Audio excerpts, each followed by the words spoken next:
The thing is, I have not yet confirmed whether it's a leopard. I've tried to call KWS. One had told me they would check. I gave them the dates around which I think that animal was here. They told me they would confirm. Then the other time I called, they told me find the number of who reported that there was an animal in the area, and that's the number they'll use to find the reference file that shows whether the animal was caught and which animal it was and which day it was caught. Guys, I've talked to people around and people have told me all that, and the animals that have died and all that, but I do not know who called. I don't know if these people make calls. These people actually don't make calls. Now that's something I've actually come to find out with these things, is I think there is so many stray animals that are unreported here in Kenya, because everyone you find says, yes, we've heard of it. Yes, it killed that person's goats. Yes, it killed this person's. Yes, it killed. And someone said they saw it, and things like that.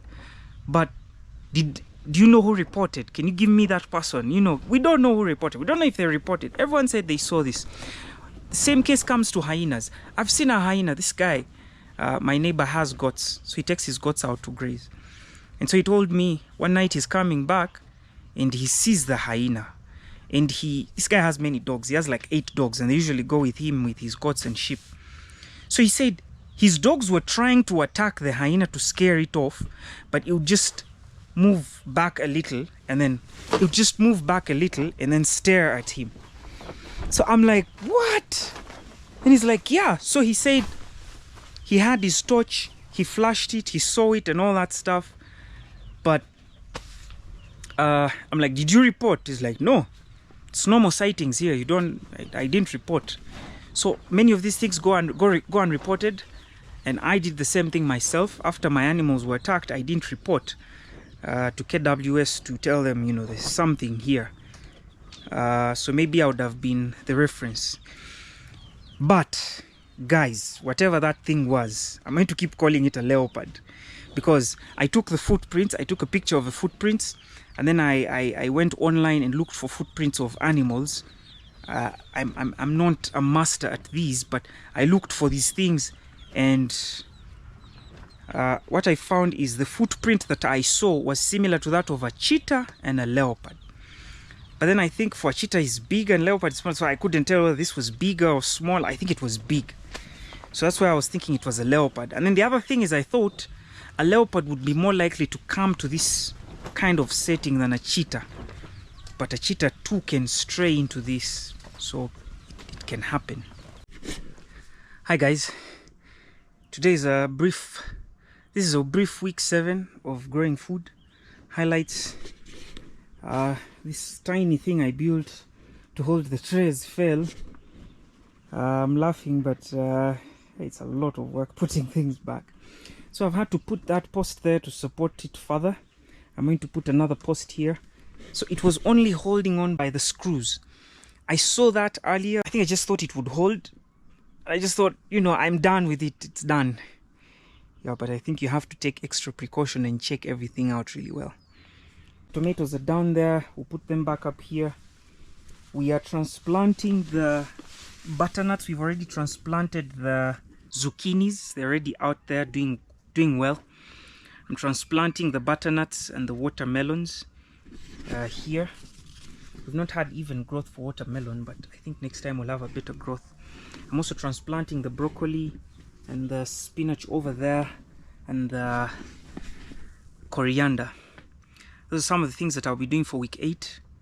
But for week 7, I wanted to talk about something that I've been thinking much about.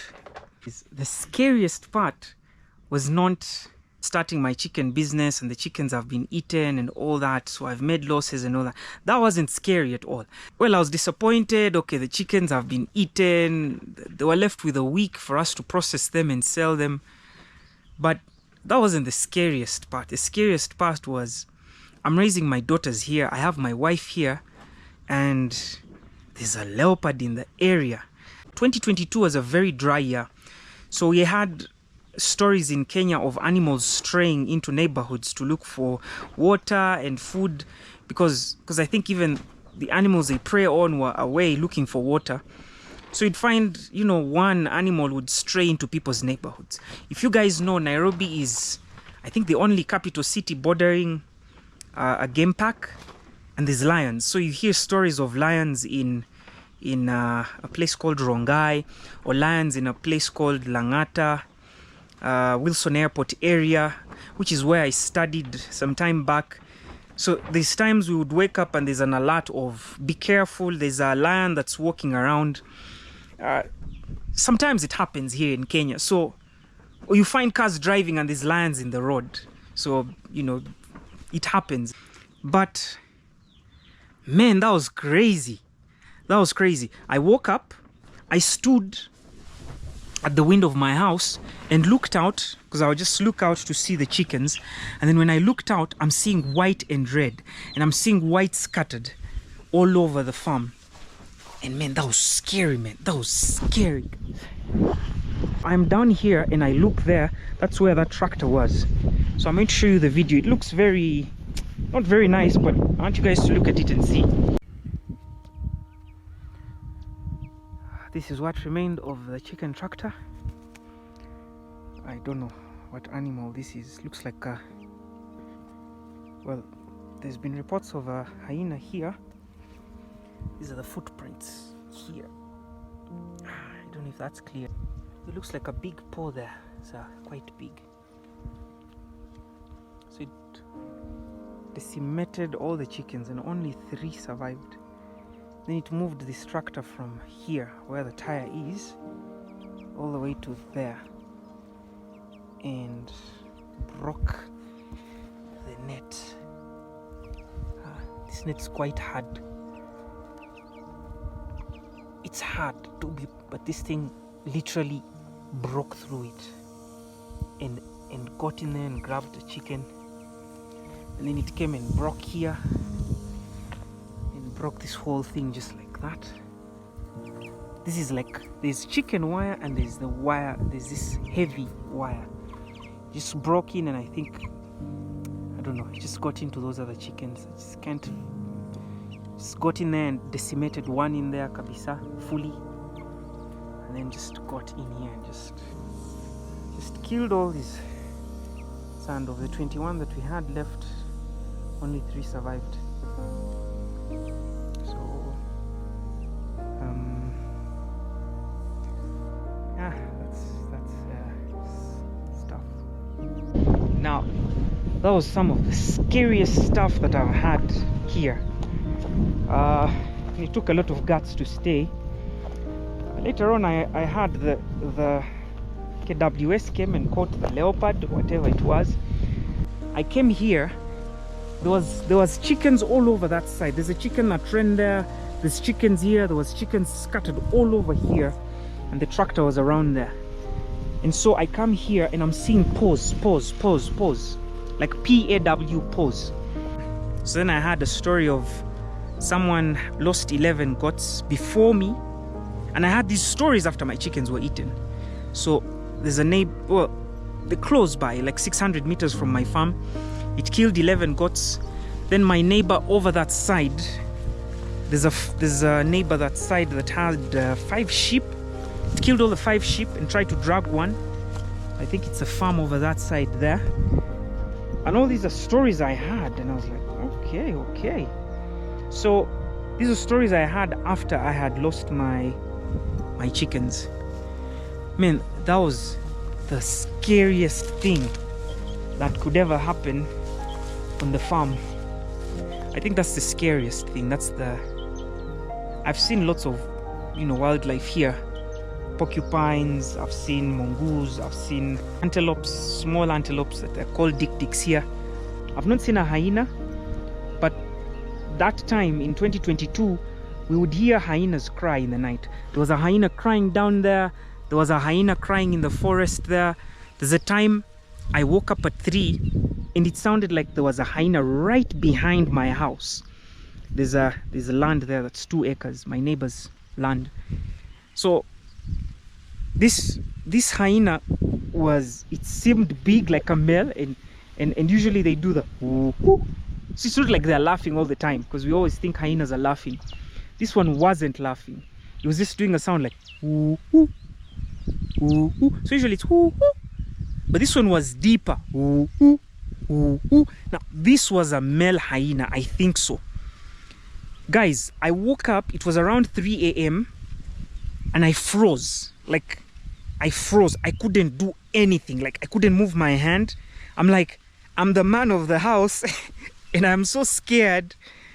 I froze because it's my wife woke me up. She's like, John, wake up. What's that? And this thing sounded like it was right behind my house. It was doing ooh, ooh, ooh, ooh.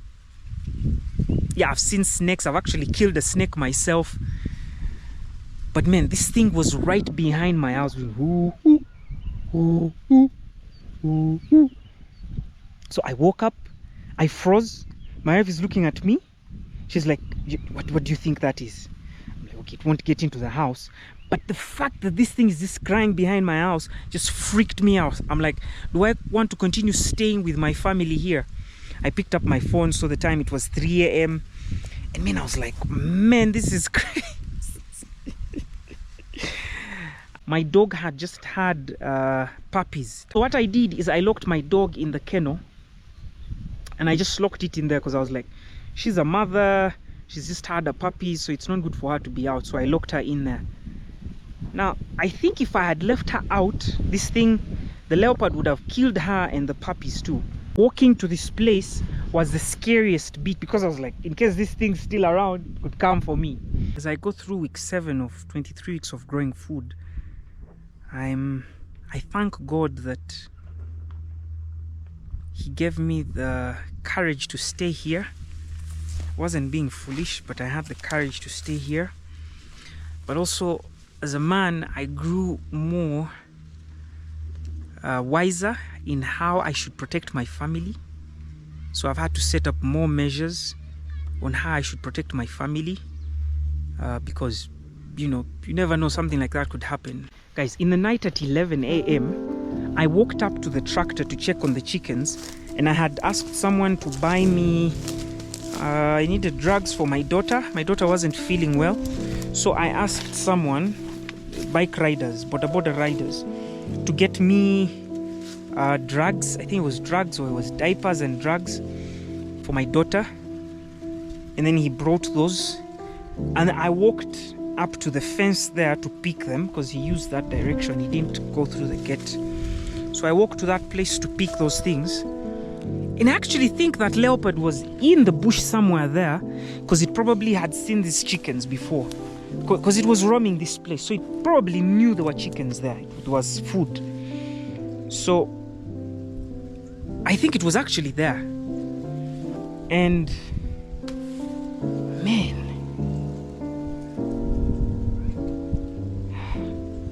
I can't imagine. It happens. It's life. We don't know what tomorrow brings. We don't know any of that. And that's the hardest part. I can't imagine what would have happened if that leopard came and pounced on me, whatever the word is. And I think those are the things that scare me the most. Like not going back inside the house and leaving my daughters and my wife. Man, that's hard, man. That's hard. It's hard. Like, one of the hardest things for man is not being able to provide for your family, but one other one that I would say would kind of come closely to that is not being able to protect your family, and even yourself. Because if there's harm, if I'm harmed, then I can't protect my family, man. I can't.